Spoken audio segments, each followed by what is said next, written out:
देवकी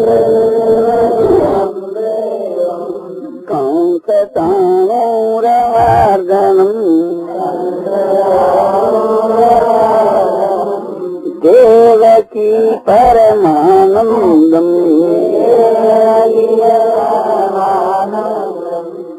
कृष्ण वंदे जगद्गुरु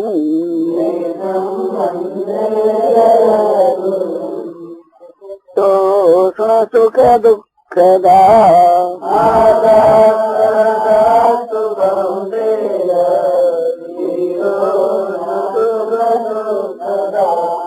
आगमा पाइनो नित्या सांस्थिति सवारत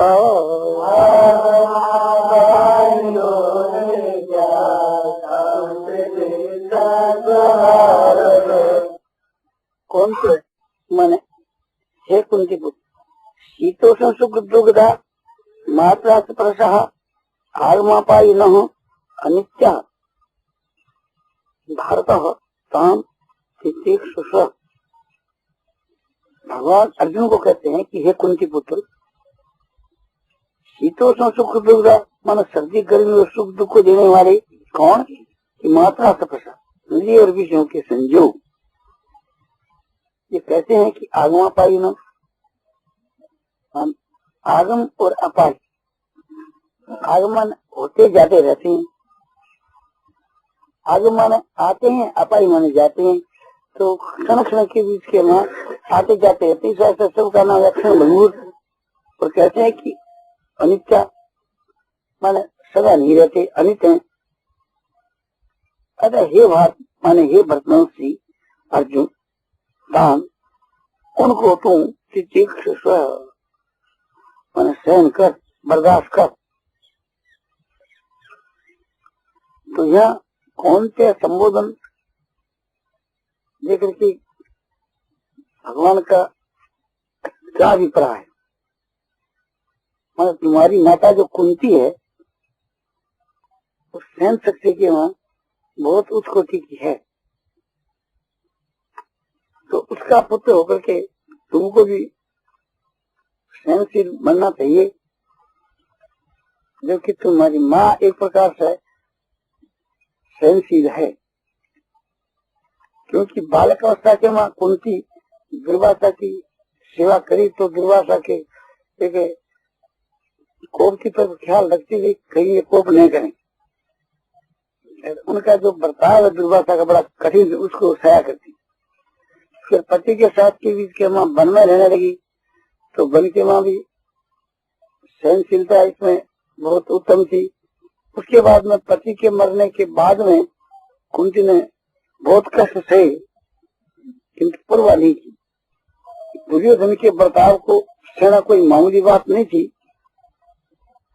भीमसेन को जब विष दिया गया और मालूम हो गया कि दुर्योधन की कार्रवाई से ही भीमसेन मारा गया है तो विदुर जी ने आकर के कुंती को समझा दिया कि इस बात को इस प्रकार से बुला दो कि वह उससे कोई बात ही नहीं है। यदि दुर्योधन पर संदेह किया जाएगा तो वो प्रत्यक्ष के विरुद्ध हो जाएगा तो फिर कठिनाई पड़ जाएगी।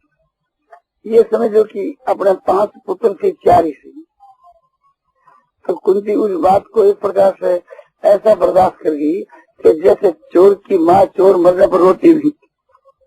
और भीमसेन तो खुद ही एक प्रकार से घर के ऊपर अपने आप आए उसकी फिर खोज खाजने के लिए। ये तो इस बात को मान बैठे थे कि भीमसेन दुर्योधन की कार्रवाई से मारा गया। और उसके बाद में जब लाखा भवन में भेजे गए तो वहां भी कुंती ने बहुत ही कष्ट सहन किया। वन में रह करके छिप करके रहे बहुत वर्षों तक। उसके बाद समझो कि ये पांडव लोग वन में चले गए 5 भाई और द्रौपदी तो गैर से भी समझो कि वो अपने वेद धर्म का पालन करती हुई बहुत ही कष्ट सहन किया। कुंती ने सारे जन्म में तपस्या ही तपस्या की। और आगे के लिए तो ये बात है कि फिर जब धृतराष्ट्र और गांधारी वन में तपस्या करने के वास्ते गए तो उनके साथ में जाकर तपस्या भी की उनकी सेवा भी की आज जीवन पर्यंत। तो ये समझना चाहिए कि कुंती का जो जीवन है वो तो तपस्या में भी था। ईश्वर की भक्ति में और तपस्या में। तो भगवान भी एक प्रकार से कुंती को बहुत उच्च कोटि की समझते थे, इसलिए ये विशेषण दिया कि हे कुंती, तुम कुंती के पुत्र हो तो कम से कम तुम्हारे में प्रतीक्षा तो होनी चाहिए। पूरे संसार के सब जो विषय भोग है, कौन विषय भोग, इंद्रिय और इंद्रियों के संयोग, इन दोनों से जो भोग मिलते हैं ये सब एक प्रकार से थी होते जाते रहते, स्थिर नहीं है, इसीलिए अनित्य। तो उनको सहन करने में कोई कठिनाई नहीं है। जो कोई दुख आकर के प्राप्त हो मनुष्य को वो स्थायी रहे तो कठिनाई है, और वो समझो क्षणिक आया गया तो उसके में कौन सी कठिनाई है। और ये सभी संसार के पदार्थ शीत उष्ण सुख दुख के देने वाले हैं, सुख दुख के देने वाले हैं, ये तो व्यापक बात है। शीत उष्ण दान क्यों था? शीत उष्ण तो केवल सर्वांद्रिय का विषय है, सब इंद्रियों के विषय में तो इनकी प्रधानता नहीं है शीत उष्ण की। तो जो सूक्ष्म विचार करने से शीत उष्ण का दूसरा अर्थ निकलता है, उससे व्यापक हो जाता है। क्या निकलता है? शीत माने अनुकूलता, अनुकूलता जो होती है वो शीतल है, और जब प्रतिकूलता है वो एक प्रकार से गर्म है, उसमें चिंता दुख ये रहता है। प्रतिकूलता के है, चिंता है, दुख है, ईर्ष्या है, क्रोध है, द्वेष है, ये प्रतिकूलता के मतलब रहती है। तो ये सब दुख रूप है, इस वास्ते सब जलाने वाले होने से गर्म है। तो अनुकूलता और प्रतिकूलता ये सुख और दुख को देने वाले हैं। दूसरी बात यह है, सहन करने के लिए केवल शीत उष्ण की प्रधानता है, इसलिए एक प्रकार से पांचों इंद्रियों का जो विषय है उनके बीच केवल शीत उष्ण का सहन करना कठिन है। तो शीत उष्ण और सुख दुख के देने वाले ये सब विषय, इनको तू सहन कर। फिर एक ही श्लोक में दो संबोधन क्यों? कौनते दे दिया था, फिर भारत क्यों दिया? इसलिए कि तुम भरतवंशी है, भरतवंश में सभी सूरवीर और तीक्ष्ण हैं, तो तेरे को भी उसी प्रकार से बनना चाहिए। अर्जुन के दिल के बीच के वहां तीक्ष्ण विषय का उत्साह पैदा करने के लिए ये दो विशेषण दिए, दो संबोधन दिए, दोनों ही अर्जुन के विशेषण हैं। पूर्व का प्रकरण था कि देहिनोस्मिन् यथा देहे कौमारं यौनं जरा तथा देहांतर प्राप्ति धीर तत्र न मुह्यति। जैसे इस शरीर के बीच के वहां कुमारावस्था और यौनावस्था और जरावस्था होती है, इसी प्रकार से तिद्यांतर की प्राप्ति होती है। इस विषय के वहां धीर जो पुरुष है मोहित नहीं होती। धीर जो ज्ञानी है, धीर जो स्थिर प्रज्ञ है, धीर जो धैर्यवान है, ऐसे जो पुरुष है वो मोहित नहीं होती। तो तेरे को भी धैर्यवान ही बनना चाहिए। इस बात को लेकर के भगवान जोर देते हैं कि हे अर्जुन, उन सबको तू सहन कर। वास्तव में तो समझो कि ये आगमा पाई है, ये नहीं तो ये तो समझना चाहिए कि एक प्रकार से थी ये सब पदार्थ जो है तो क्षणिक है, नाशवान है, बहुत काल तक नहीं रहते, ऐसा समझ करके उसको सहन करना चाहिए। वास्तव में तो समझो कि ये सब माया मात्र है, किंतु जो सबसे दिखते इस वास्ते तुम सत्य में समझो थोड़ी बार के लिए, तो बर्दाश्त करना तो मनुष्य का काम है ना, उनको तू सहन कर। इसमें ये जानने की इच्छा होती है कि सहन करने से क्या लाभ है। दुखी तो होता है, कष्ट आकर के प्राप्त हो है, दुख प्राप्त हो है, प्रतिकूलता प्राप्त हो है, और उसको हम बर्दाश्त करें तो इस बर्दाश्त करने से लाभ क्या होगा? तो इसके ऊपर भगवान कहते हैं यंगहीन व्यथयन्त्येते पुरुषं पुरुषासः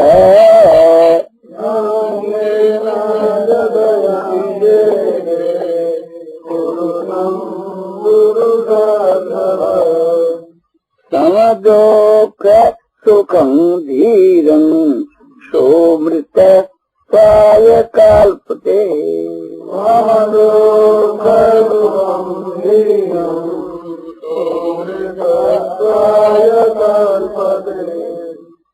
ही जो हेतु है, यंग ही न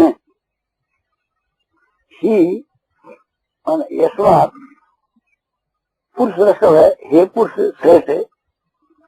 समदुखम यं धीरम पुरुषम एते न व्यत्यंती स अमृतत्वाय कल्पते। क्या बात आई थी कि मैं क्यों सहन करूं, उसके लिए कहा जाता है, क्योंकि हे पुरुषों में श्रेष्ठ है। जैसे बछड़ों में सांड होता है वो श्रेष्ठ होता है, इस प्रकार से पुरुषों में जो श्रेष्ठ है उसको पुरुष कहते हैं। दुख और सुख को जो समान समझने वाले हैं, सम दुख सुखम, समान समझने वाले, ये माने जिस धीरम पुरुषम धीर पुरुष को एक माने ये इंद्रियों के विषय, इंद्रिय विषयों के संयोग न व्यथयंती माने व्यथित यानी व्याकुल नहीं कर सकते। माना ऐसा हुआ पुरुष अमृतत्वाय कल्पते।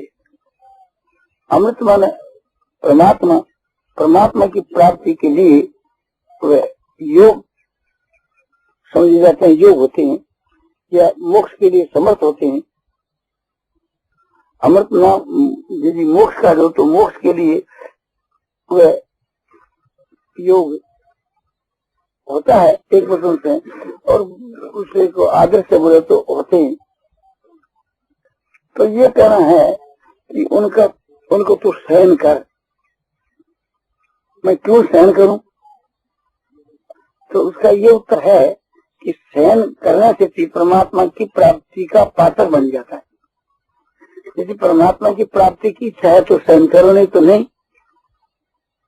वो सहन करने से परमात्मा का पात्र कैसे बन जाता? हाँ, तो एक प्रकार से उनको बर्दाश्त करने से वो परमात्मा की प्राप्ति का पात्र बन जाता है। अब ये जानने की इच्छा है कि परमात्मा की प्राप्ति का पात्र कैसे बन जाता है, कि अनुकूलता प्रतिकूलता में जब समभाव हो जाता है, जैसे अनुकूल वैसे प्रतिकूल, तो फिर उसमें कोई विकार नहीं पैदा होती। ये तो सब एक प्रकार से थी समझो कि विकार हैं, राग द्वेष और हर्ष शोक। राग द्वेष और हर्ष शोक जो है ये सब अनुकूलता प्रतिकूलता में होते हैं। अनुकूल के बीच के मां राग और हर्ष, और प्रतिकूल के बीच के मां शोक और द्वेष। इनके सिवा और भी बहुत से एक प्रकार से उपद्रव होते हैं।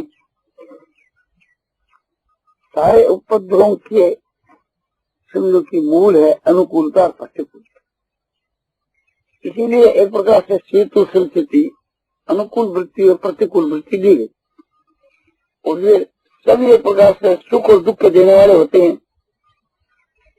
किंतु सहन करते करते करते करते अनुकूल वृत्ति और प्रतिकूल वृत्ति का नाश हो जाता है, जिसमें समता आ जाती है।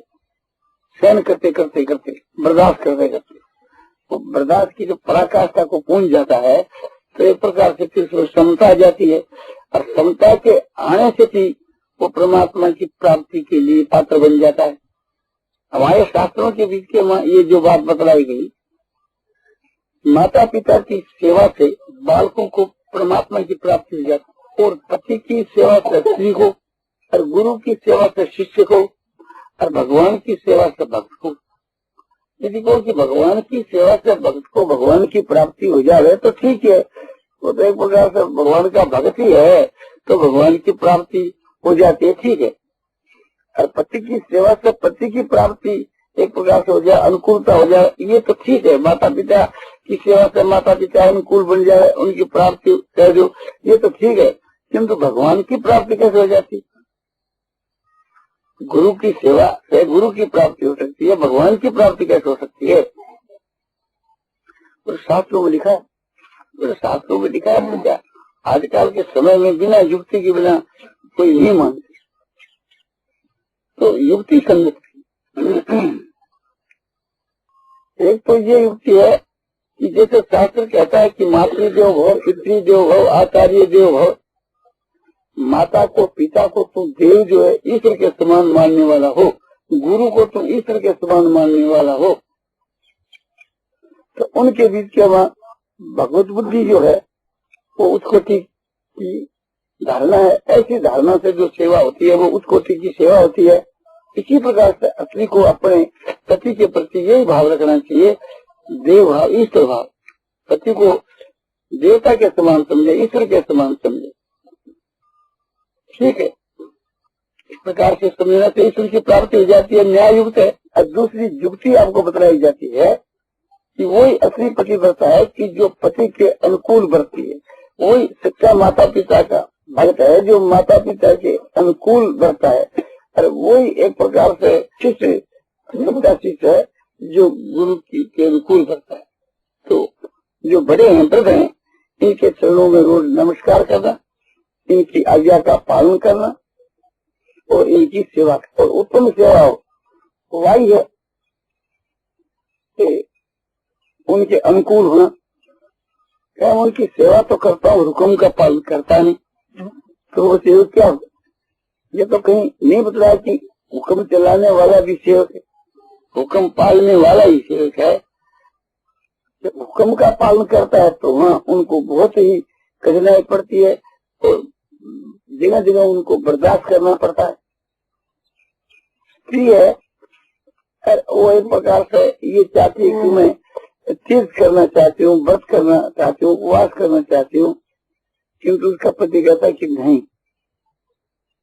मेरी सेवा के बीच के में कमी आएगी, तुम तीर्थ करने चली जाएगी तो मेरी सेवा कौन करेगा? तुम उपवास करेगी तो उपवास करने वाले से सेवा पूर्णतः नहीं बनती है। तो वो कहता है कि नहीं, तू मेरी सेवा ही कर। तो बैठ की तो इच्छा है कि मैं तीर्थ करूं, व्रत करूं, उपवास करूं, किंतु पति की इच्छा नहीं है। तो पति की इच्छा नहीं है ये देख करके वो स्त्री अपनी जो इच्छा है उसको एक प्रकार से दबाती है, मारती है। उसके मन के वहां जो बात अनुकूल आती है कि ये करूं ये करूं, तो उसका पति कहता है कि नहीं। तो अनुकूलता पर बार बार चोट पड़ती है, आघात पड़ता है, तो अनुकूल जो वृत्ति है तो वो विनाश होती चली जाती। दूसरी बात यह है कि उसके मन के प्रतिकूल कार्य वो देखती है कि मेरा जो पति है ये मेरे मन के विरुद्ध काम करता है, तो उसको वो बर्दाश्त करती जाती है। तो मन के प्रतिकूल का इतना बर्दाश्त करती है कि उसको खुद को भी करना पड़े तो अपने मन के प्रतिकूल वो कार्य करती है और पति के अनुकूल कार्य करती है। तो बारंबार एक प्रकार से प्रतिकूलता पर आघात पड़ने से वो प्रतिकूल जो वृत्ति है वो भी तो क्षय होती चली जाती है। तो उनका फिर अपना जो अनुकूल और प्रतिकूल भाव है वो कायम नहीं रहता। तो अनुकूल और प्रतिकूल दोनों प्रकार के भाव एकदम नष्ट हो जाते हैं। तो जब पति के अनुकूल हो जाती है तो पति की हाँ में हाँ और ना में ना, इसी प्रकार से माता पिता का जो भक्त है और माता पिता के जो अनुकूल है वो सच्चा भक्त है। तो जिस प्रकार से माता पिता की इच्छा होती है वैसे वो करता है। अपने मन के कोई कार्य प्रतिकूल होता है और करना पड़ता है तो भी करता है माता पिता के अनुकूल होने के कारण, और अपने मन के अनुकूल है किंतु माता पिता के मन के प्रतिकूल पड़ता है तो अनुकूल को भी छोड़ना पड़ता है। तो बार बार इस प्रकार से दिन में कई दफे ऐसी घटना घटती है कि अपने मन के प्रतिकूल जो कार्य है वो तो करना पड़ता है और मन के जो अनुकूल है उसको छोड़ना पड़ता है। तो मन के प्रतिकूल के ऊपर भी आघात पड़ रहा है बार बार, और माता पिता मन के प्रतिकूल कार्य कर रहे हैं उसको वो देखता रहता है और उसको बर्दाश्त करता है। इस प्रकार से वो बर्दाश्त करने से उसका स्वभाव बन जाता है हर्षवार बन करके आगे बढ़ते, समझो कि हाँ में हाँ ना में ना, तो वो माता पिता के एकदम अनुकूल हो जाता है। उसका अपना कोई भी प्रकार का मत नहीं रहता, अपना कोई भी प्रकार एक प्रकार से उसको ये करना ये नहीं करना कुछ भी नहीं। जैसे माता पिता कहते हैं वैसे ही करता है, माता पिता जिसका निषेध करते उसको नहीं करता। इसी प्रकार से जो भगवान के जो भक्त हैं, भगवान ने जिन बातों का निषेध कर दिया उसके वो नजदीक ही नहीं जाते और भगवान के अनुकूल ही वे चलते हैं। तो इस प्रकार के करने से क्या होता है कि अनुकूल और प्रतिकूल वृत्ति का नाश हो जाता है। नाश होने से उसके बाद समता आ जाती, समता आ जाती। जैसे भगवान का जो भक्त है वो जो भी कुछ हो रहा है भगवान की मर्जी से उसमें प्रसन्न रहता है, भगवान का विधान मान करके प्रसन्न रहता है कि भगवान का विधान है, यानी भगवान की सम्मति है, भगवान की राह है, इस प्रकार से समझता रहता है। तो उसमें भी समता आ जाती है। और कोई शिष्य होता है तो वो एकदम गुरु के अनुकूल रहता है। अनुकूल रहने से गुरु की राह में ही रहती है, हाँ तो हाँ ना तो ना। तो अपना निजी कोई मत नहीं रहता, अपना निजी कोई एक प्रकार से किसी विषय में आगे नहीं रहता। तो अनुकूलता और प्रतिकूलता के बीच में समता होने के कारण से भी उसके में जितने जो विकार पैदा होते हैं वो सब नष्ट हो जाते हैं। अनुकूलता के बीच के में जो हर्ष है, प्रीति है, ये सब जो होते हैं, और प्रतिकूलता के में जो द्वेष है, बैर है, दुख है, ये सब होते हैं। तो इन सब का विनाश हो जाता है। तो भाव ये कि उसमें समता आ जाती है। तो इसलिए भगवान यहाँ अर्जुन को कह रहे हैं, क्या कहते हैं कि हे पुरुष सब मान पुरुषों में श्रेष्ठ अर्जुन, सम दुख सुखम धीरम पुरुषम एते न व्यत्यन्ति। सुख और दुख समान समझने वाले उस धीर पुरुष के बीच के मां समझो कि माने उस धीर पुरुष को ये जो विषय है व्यथित नहीं कर सकते। विषय के मन के अनुकूल और मन के प्रतिकूल जो भी कुछ आदर से प्राप्त होते हैं तो उसमें हलचल नहीं मचा सकते। अनुकूल तो ये हलचल मचाता है कि उसके वहाँ हर्ष आमोद प्रमोद होता है संसारी पदार्थ को लेकर के। तो आमोद प्रमोद और समझो की प्रसन्नता इत्यादि के ये भी विकार हैं। और प्रतिकूलता के बाद समझो कि द्वेष, ईर्ष्या, दुख, भय आदि जो अनेक प्रकार के विकार होते हैं वे भी उसके वहाँ नहीं होते, उसको कभी विचलित नहीं कर सकते।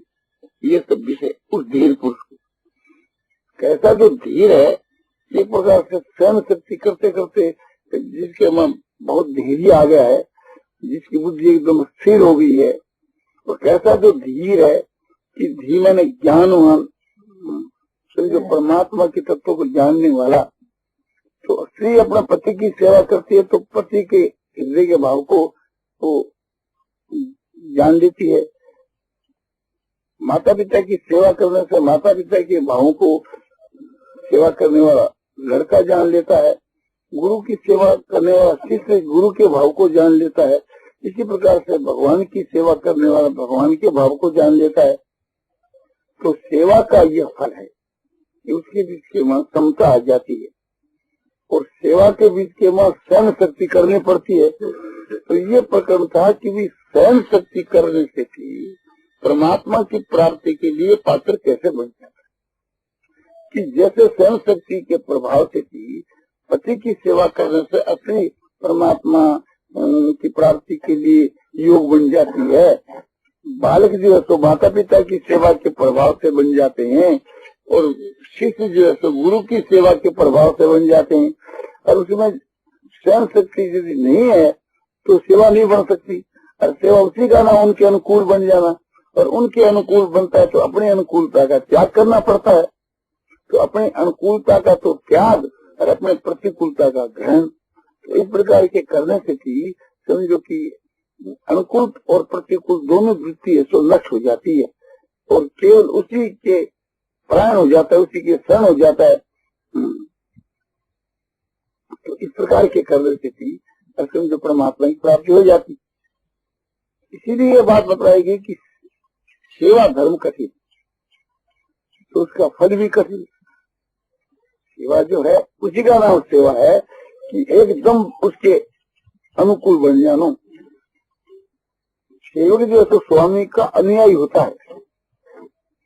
जब अनुयायी होता है तो अपना तो कुछ रहता ही नहीं, और जब तक उसमें अपना कुछ रहता है तब तक वो पूरा सेवक नहीं। भगवान के भक्त में अपना कुछ भी नहीं रहता, और जब तक भगवान के भक्त में अपना कुछ रहता है तब तक वो भगवान का भक्त नहीं। और जब तक शिष्य के बीच के में अपना शिशु एक प्रकार से रहता है तब तक वो सच्चा गुरु का भक्त नहीं। इसी प्रकार से जो असली होकर के और अपना किसी सिद्धांत रखती है पति से भिन्न, तो वो वास्तव में पतिव्रता है। और पतिव्रता नहीं तो उसको परमात्मा की प्राप्ति नहीं होती, तो उसको परमात्मा की प्राप्ति हो जाती है। परमात्मा की प्राप्ति के लिए वो पात्र बनता है तो परमात्मा की प्राप्ति हो जाती है। तो पात्र बनने का ये उपाय है कि सन, तो सन शक्ति एक प्रकार शक्ति है, वो बहुत उच्च कोटि की उत्तम दर्जे की सन शक्ति वही है। ये प्रकार से अनुकूलता और प्रतिकूलता में समभाव हो जाना, राग और द्वेष का अतंत अभाव हो जाना, हर्ष और शोक का अतंत अभाव हो जाना। जब अनुकूलता और प्रतिकूलता दो प्रकार की वृत्ति उनका जब अतंत अभाव हो जाता है तो वहाँ उनके साथ इन सब का अभाव हो जाता है। फिर एक प्रकार